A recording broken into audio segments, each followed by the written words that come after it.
La filosofía del latín filosofa, y del griego antiguo amor, por la sabiduría es el estudio de una variedad de problemas fundamentales acerca de cuestiones como la existencia, el conocimiento, la verdad, la moral, la belleza, la mente y el lenguaje.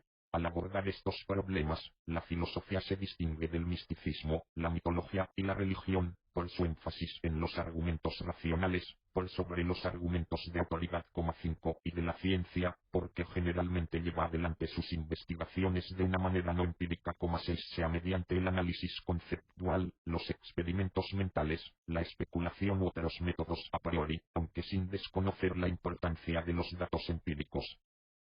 La filosofía occidental ha tenido una profunda influencia y se ha visto profundamente influida por la ciencia, la religión y la política occidentales. 9-10 Muchos filósofos importantes fueron a la vez grandes científicos, teólogos o políticos, y algunas nociones fundamentales de estas disciplinas todavía son objeto de estudio filosófico. Esta superposición entre disciplinas se debe a que la filosofía es una disciplina muy amplia.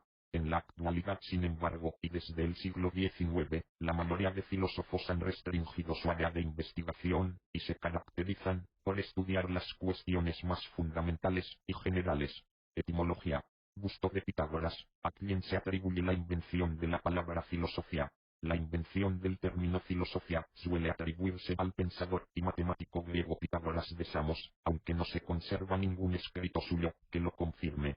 Según la tradición, hacia el año 530 a.C., el tirano León trató de sabio, o acentuada, a Pitágoras, el cual respondió que él no era un sabio, sino alguien que aspiraba a ser sabio, que amaba la sabiduría. Un admirado León de la novedad del hombre le preguntó a Pitágoras quiénes eran, pues, los filósofos, y qué diferencia había entre ellos y los demás.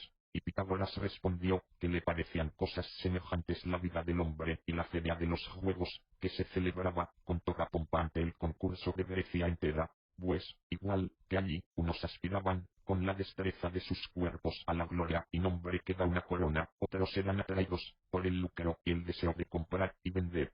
Pero había una clase, y precisamente la formada en mayor proporción de hombres libres, que no buscaban el aplauso ni el lucro, sino que acudían para ver y observaban con afán lo que se hacía y de qué modo se hacía. También nosotros, como para concurrir a una feria desde una ciudad, así habríamos partido para esta vida desde otra vida y naturaleza, los unos para servir a la gloria, los otros al dinero, habiendo unos pocos que, despreciando todo lo demás, consideraban con afán la naturaleza de las cosas, los cuales se llamaban afanosos de sabiduría, esto es, filósofos.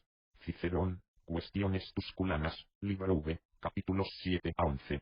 Según Pitágoras, la vida era comparable a los Juegos Olímpicos, porque en ellos encontramos tres clases de personas: las que buscan honor y gloria, las que buscan riquezas, y las que simplemente buscan contemplar el espectáculo, los filósofos.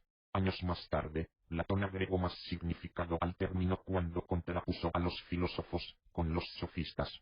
Los filósofos eran quienes buscaban la verdad, mientras que los sofistas eran quienes arrogantemente afirmaban poseerla, ocultando su ignorancia detrás de juegos retóricos o adulación, convenciendo a otros de cosas infundadas o falsas, y cobrando además por enseñar a hacer lo mismo. Aristóteles adoptó esta distinción de su maestro, extendiéndola junto con su obra a toda la tradición posterior. El texto más antiguo que se conserva con la palabra filosofía se titula Tratado de Medicina Antigua, y fue escrito hacia el año 440 a.C. Allí se dice que la medicina moderna debe orientarse hacia la filosofía, porque sólo la filosofía puede responder a la pregunta ¿qué es el hombre? Ramas de la filosofía. Las ramas y los problemas que componen la filosofía han variado mucho a través de los siglos. Por ejemplo, en sus orígenes, la filosofía abarcaba el estudio de los cielos, que hoy llamamos astronomía, así como los problemas que ahora pertenecen a la física. Teniendo esto en cuenta, a continuación se presentan algunas de las ramas centrales de la filosofía en el presente. Metafísica. La metafísica se ocupa de investigar la naturaleza, estructura y principios fundamentales de la realidad. Esto incluye la clarificación e investigación de algunas de las nociones fundamentales con las que entendemos el mundo, incluyendo ser, entidad, existencia, objeto, propiedad, relación, causalidad, tiempo y espacio. Antes del advenimiento de la ciencia moderna, muchos de los problemas que hoy pertenecen a las ciencias naturales eran estudiados por la metafísica bajo el título de filosofía natural. La ontología es la parte de la metafísica que se ocupa de investigar qué entidades existen y cuáles no, más allá de las apariencias. Aristóteles designó la metafísica como primera filosofía. En la física se asume la existencia de la materia y en la biología la existencia de la materia orgánica, pero ninguna de las dos ciencias define la materia o la vida, solo la metafísica suministra estas definiciones básicas. En el libro quinto de la Metafísica, Aristóteles presenta varias definiciones de términos filosóficos.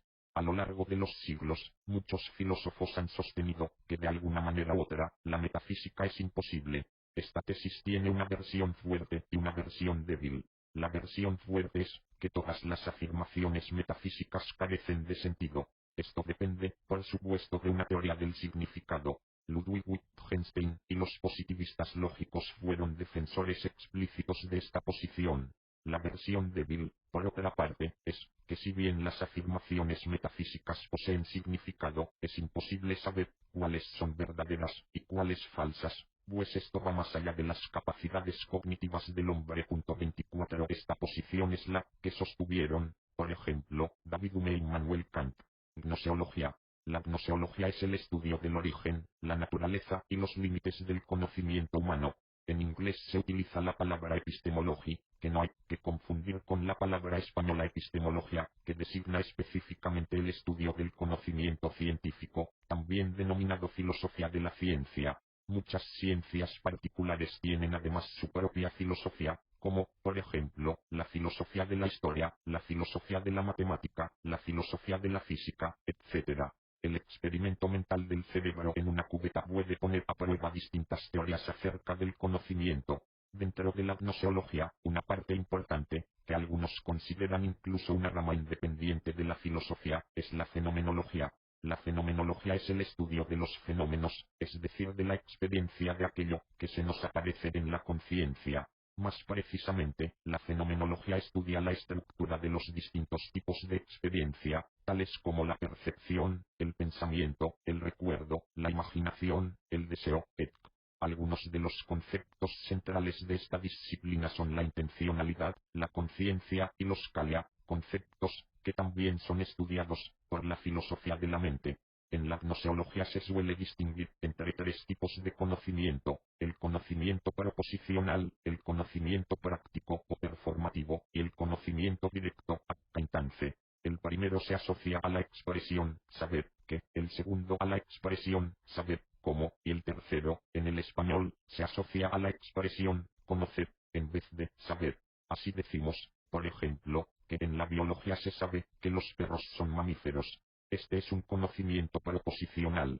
Luego existe un saber, como entrenar un perro, el cual es un conocimiento práctico o performativo. Y, por último, el conocimiento por familiaridad es aquel que posee quien dice, por ejemplo, yo conozco a mi perro. La mayoría del trabajo en gnoseología se centra en el primer tipo de conocimiento, aunque ha habido esfuerzos por cambiar esta tendencia. Un debate importante y recurrente en la gnoseología es aquel entre el racionalismo y el empirismo. El racionalismo es la doctrina que sostiene que parte de nuestro conocimiento proviene de una intuición racional de algún tipo o de deducciones a partir de estas intuiciones. El empirismo defiende, en cambio, que todo conocimiento proviene de la experiencia sensorial. Este contraste está asociado a la distinción entre conocimiento a priori y conocimiento a posteriori, cuya exposición más famosa se encuentra en la Introducción a la crítica de la razón pura, de Immanuel Kant.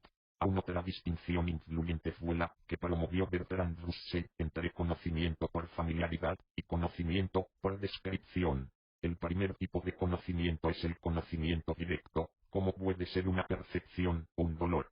El segundo es, en cambio, el conocimiento indirecto, al que llegamos solo mediante una descripción definida que refiere unívocamente al objeto siendo conocido. 32. Algunos de los problemas centrales a la gnoseología son el problema de Gettier, el trilema de Munchausen y el problema de la inducción. Lógica. La lógica es el estudio de los principios de la inferencia válida. Una inferencia es un proceso o acto en el que, a partir de la evidencia provista por un grupo de premisas, se afirma una conclusión. Tradicionalmente se distinguen tres clases de inferencias: las deducciones, las inducciones y las abducciones, aunque a veces se cuenta a la abducción como un caso especial de inducción. La validez o no de las inducciones es asunto de la lógica inductiva y del problema de la inducción. Las deducciones, en cambio, son estudiadas por la mayor parte de la lógica contemporánea. En un argumento deductivamente válido, la conclusión es una consecuencia lógica de las premisas. El concepto de consecuencia lógica es, por lo tanto, un concepto central a la lógica. Para estudiarlo, la lógica construye sistemas formales, que capturan los factores relevantes de las deducciones como aparecen en el lenguaje natural. Para entender esto, considérese la siguiente deducción. 1. Está lloviendo y es de día. 2. Por lo tanto, está lloviendo. La obvia validez de este argumento no se debe al significado de las expresiones está lloviendo y es de día, porque éstas podrían cambiarse por otras si el argumento permanecer válido. Por ejemplo, 1. Está nevando y hace frío. 2. Por lo tanto, está nevando. En cambio, la clave de la validez del argumento reside en la expresión y, si esta expresión se cambia por otra, entonces el argumento puede dejar de ser válido. 1. Está nevando o hace frío. 2. Por lo tanto, está nevando. Las expresiones de las que depende la validez de los argumentos se llaman constantes lógicas, y la lógica las estudia mediante sistemas formales. Dentro de cada sistema formal, la relación de consecuencia lógica puede definirse de manera precisa, generalmente, por medio de teoría de modelos, o por medio de teoría de la demostración. Otros temas, que caen bajo el dominio de la lógica son las falacias, las paradojas, y la noción de verdad. Ética. Artículo principal. Ética. La ética abarca el estudio de la moral, la virtud, el deber, la felicidad y el buen vivir. Dentro de la ética contemporánea se suelen distinguir tres áreas o niveles. La metaética estudia el origen y el significado de los conceptos éticos, así como las cuestiones metafísicas acerca de la moralidad, en particular si los valores morales existen independientemente de los humanos, y si son relativos, convencionales o absolutos. Algunos problemas de la metaética son el problema del ser y el deber ser, el problema de la suerte moral, y la cuestión acerca de la existencia o no del libre albedrío. La ética normativa estudia los posibles criterios morales, para determinar cuándo una acción es correcta y cuándo no lo es. Un ejemplo clásico de un criterio semejante es la regla de oro. Dentro de la ética normativa, existen tres posturas principales. El dilema del tranvía es un experimento mental, que sirve para ilustrar y poner a prueba distintas teorías éticas.